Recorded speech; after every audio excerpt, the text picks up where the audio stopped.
இந்த வீடியோவில் வந்து நம்ம ஸ்கெட்ச் தான் போட்டு இந்த ஆப்ஷன் பார்க்கலாம். இது வந்து நம்ம எதுக்காக யூஸ் பண்ணுவோம்னா, இப்போ நம்ம ஒரு பிளைனில் ஒரு பாட்டை ட்ரா பண்ணியிருக்கோம்னா அதை வந்து அந்த ஸ்கெட்சை வந்து நம்ம வேறு பிளைனில் சேஞ்ச் பண்ணி அதே பாட்டை வந்து நம்ம கன்வெர்ட் பண்ணி யூஸ் பண்ணிக்கலாம். இப்போ ஸ்கெட்சில் நான் வந்து ஃப்ரண்ட் பிளைன் சூஸ் பண்ணிக்கிறேன். யூஸ் பண்ண சர்க்கிள் எடுத்துகிட்டு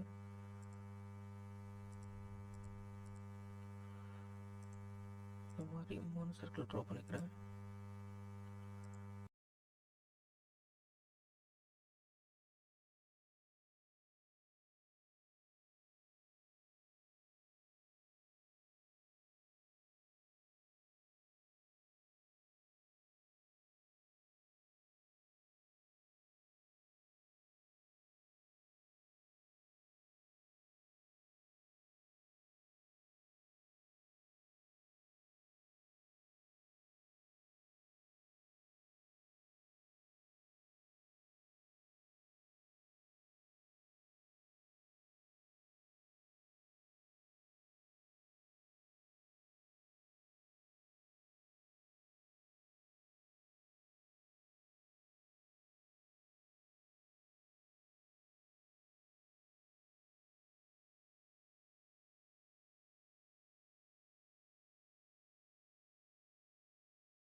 செட் பண்ணிடுறேன்.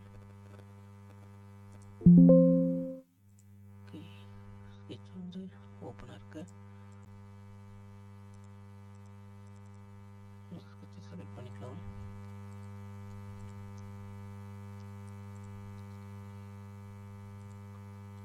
ஸோ இது ஓப்பனாக இருக்கு, நான் அதை க்ளோஸ் பண்ணிடுறேன். ஓகே, இந்த வீடியோ நீங்கள் ஃபஸ்ட் டைம் பார்த்தீங்கன்னா நீங்கள் ஸ்கெட்சில் ஒர்க் பண்ணி பாருங்கள். ஸோ இதில் ஃபுல்லாக நான் வந்து எக்ஸ்பிளைன் பண்ணியிருப்பேன். இப்போ வந்து ஒரு ரெட் எக்ஸ்டெண்டில் ஒரு 10 mm கொடுக்குறேன். இப்போ இந்த ஸ்கெட்சை வந்து நம்ம ஃப்ரண்ட் பிளைனில் வந்து ட்ரா பண்ணியிருக்கோம்.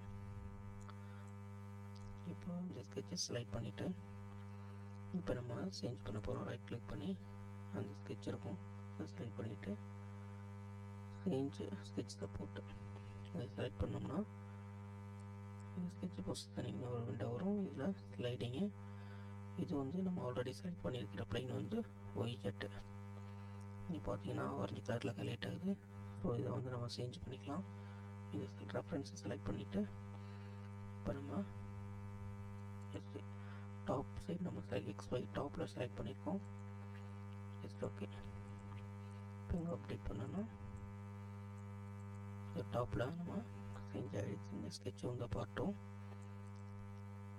மறுபடியும் ரைட் கிளிக் பண்ணி சேஞ்ச் ஸ்கெட்சில் போட்டு இப்போ இதை பொசிஷன்டு நம்ம சேஞ்ச் பண்ணிட்டோம் அப்படின்னா வந்து நம்ம இதை ரிவர்ஸ் பண்ணிக்கலாம். ஹரிசாண்டல் வெர்டிகலாக ரிவர்ஸ் பண்ணிக்கலாம். ஸ்வாப்பும் பண்ண முடியும். தேவைன்னா இது யூஸ் பண்ணிக்கலாம். இப்போ இதை செலக்ட் பண்ணிவிட்டு ஆல்ரெடி ஃப்ரண்டில் இருந்துச்சு, நம்ம டாப்புக்கு மாற்றணும். இப்போ வந்து சைடில் சேஞ்ச் பண்ணிடலாம். ஸோ நமக்கு ஓரியன்டேஷன் கரெக்டாக இருக்குது. அதனால் நான் சேஞ்ச் பண்ண தேவையில்லை. சேஞ்ச் பண்ணணுன்னா நம்ம சேஞ்ச் பண்ணிக்கலாம். ஓகே, இப்போ அப்டேட் பண்ணோன்னா